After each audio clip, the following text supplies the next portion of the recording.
قاعدة بذاكر انجليزي. المنظر اللي ابشع منه. بصوا الكتب. اصوركم قبلها بيوم وكده عشان يعني انا بكره رايحه مكان انا بكرهه، يعني هو سنتر قريب منا من بيتي وكده. تمام. انا كنت باخد فيه وانا في اولى ثانوي. اولا دوشه، ثانيا يعني حوارات ومشاكل وكده. بكره انا رايحه درس تاريخ. تمام. وزي ما قلت لكم انا السنتر ده يعني سبحان الله كده معرفش مش بحبه، بس مضطره لانه مفيش غير سنتر قريب اللي باخد فيه انجليزي، ده اللي قريب من بيتنا. بعد كده في اماكن ابعد بكتير، فده الوحيد اللي قريب شويه. الدرس الساعه كام يا جماعه؟ الدرس الساعه 10. انا هصحى 9. تمام. بس وافطر وكده. وخليني اقول لكم السبب كرهي الاساسي للسنتر ده اللي خلاص يعني كانت القضيه بالنسبه لي. انا يا جماعه في سنه اولى السنتر ده على شارع رئيسي. تمام. فعشان انا اعدي اركب ارجع لبيتنا تاني في شارعين رئيسيين من غير اشاره. تمام. شارع العربيات جايه كده وشارع العربيات جايه كده، فبتعدي شارع طويل عريض مفهوش اشاره والعربيات بتيجي بسرعه. فانا يا جماعه والله العظيم بدون مبالغه انا الشارع ده عمل لي تروما او عمل لي زي صدمة نفسية. يعني بخاف ان انا اعدي الشارع خلاص من ساعتها، وانا بالنسبة لي ان انا اعدي الشارع ده حاجة بالنسبة لي صعبة، وبتمنى ان انا اتخطى الموضوع ده بهدوء.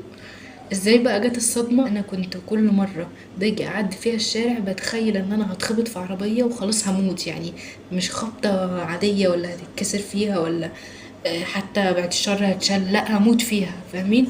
فكنت كل مرة اتخيله في سنة اولى سنة كاملة، شتا وصيف ومش عارفة ايه وكل ده ترم كامل، كنت بتخيل وانا بعدي الشارع ده ان انا هتخبط واموت. تمام. فخلاص من ساعتها يا جماعة وانا بخاف اعدي من اي شارع، وصعب بالنسبة لي الموضوع ان انا اعدي الشارع لوحدي ده.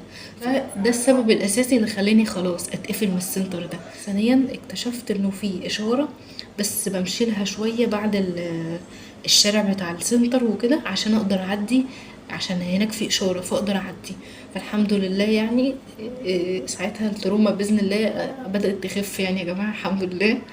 فبس كده، ده كانت قصتي مع السنتر المنايل. بص انا كنت متخانقه انا واخويا. تمام. وكانت خناقه كبيره شويه. دفعت عن نفسي ورحت مخربشين، وانا اصلا ما كنتش ناويه اخربشه. تمام. يعني ما كانش في بالي ان الخربشه دي خلاص. تمام. فخربشته وخلاص. امبارح بقى وهو بينقل الكمبيوتر عشان كنا بنبيض بص كده على الخربوش، قال والله العظيم نروح اضربها. طب انت عبيط، احنا خلاص خلصنا الخناقه وضربنا بعض وكده، انت فاكر دلوقتي تاني؟ افتكر دلوقتي تاني وقال انا هروح اضربها. طبعا ما ضربنيش ولا حاجه عشان ماما حشيته، يعني قالت له خلاص الموضوع عدى وما اعرفش ايه. دلوقتي يا جماعه القاعه بتاعت السنتر دي الكراسه وده البنج اللي انا قاعده عليه. لو في الثقة، لا يعني انت مقتنع ان اللي انت قلته ده انجليزي.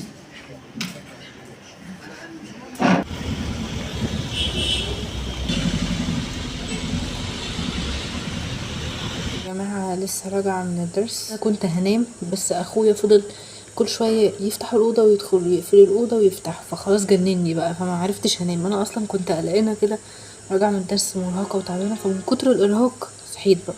الحمد لله يا جماعة عديت من الطريق اللي فيه إشارة اللي هو القريب ده، لأنه الشارع التاني زي ما قلت لكم أنا عندي تروما منه، والشارع ده بالذات خلاص أنا مش هعدي منه خالص.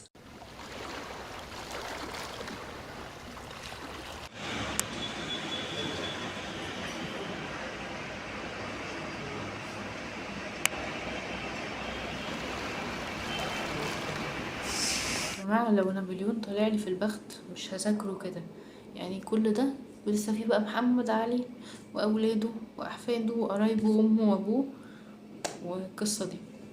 بس في حاجه بقى عايزه اوريها لكم برضو اخيره. بصوا صباعي، عورت صباعي الله اكبر عليا.